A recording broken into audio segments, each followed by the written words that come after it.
All right, here we're looking at the area of a parallelogram. The area of a parallelogram is simply the base times the height.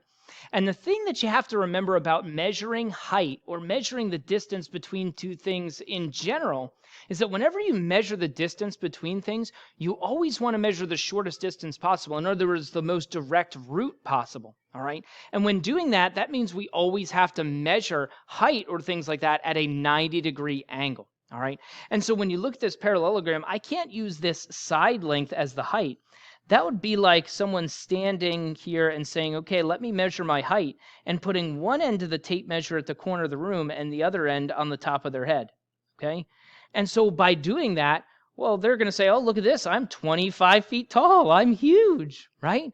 But in reality, to actually measure height, I have to take the most direct route. I have to measure perpendicular to the ground. So when I actually measure this person, I would measure perpendicular to the ground and find out, oh, they're only 6 feet tall. Okay? And so the same thing happens here. I can't measure on a diagonal for the height. I have to measure directly from one side to the other. And so when we look at this thing, this is the measurement of the height because it's the most direct route for measuring. And the most direct route for measuring will always be measuring at a 90-degree angle. Okay? And so when I apply that to parallelograms here, and keep in mind that a parallelogram, rectangles, things like that, the reason a rectangle is length times width, it's really base times height, okay? We just call it length and width for a rectangle because we don't need to refer to it as height because one of our sides is the height, okay? But this formula works for all parallelograms, including rectangles, including squares, including our rhombus, okay? So find the area of each of these. Again, the area is just going to be the base times the height. And so when we talk about the base is like we a lot of times think of it as like the bottom, but it's really the thing we're measuring the height from. And so when we look at this guy, the height has to be the perpendicular measurement, so that's got to be the height.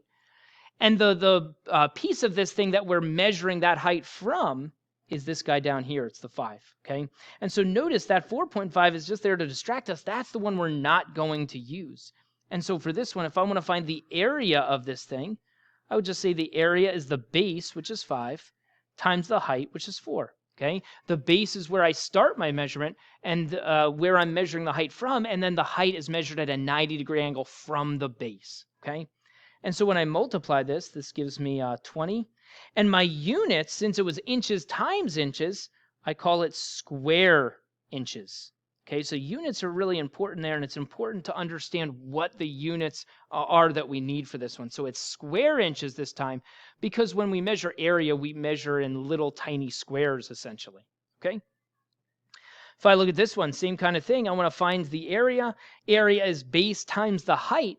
And when you look at this, the height is usually the easiest one to identify because it's the one next to the 90-degree angle marking.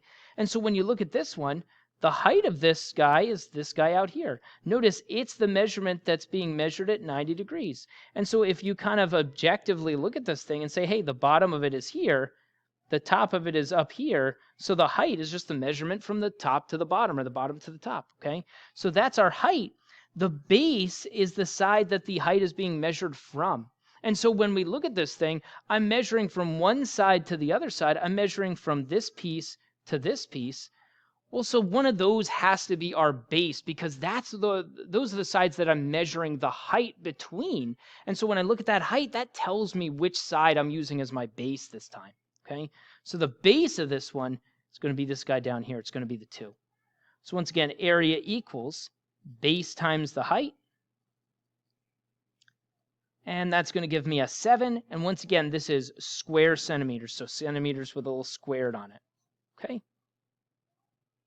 If I look at the next one, once again, let's look at the height first. The height is this one over here because it's the one being measured at 90 degrees. But now thinking about what that's measuring from. When I look at this height, it's measuring from this side to this side. It's measuring the distance between those two sides, which means my base has to be one of those two sides. Well, so that's got to be this guy. That's going to be my base this time. Okay? So area, once again, equals base times the height. And again, that's going to be a job for my calculator this time. Okay? So 117, and once again, meters squared, so square meters.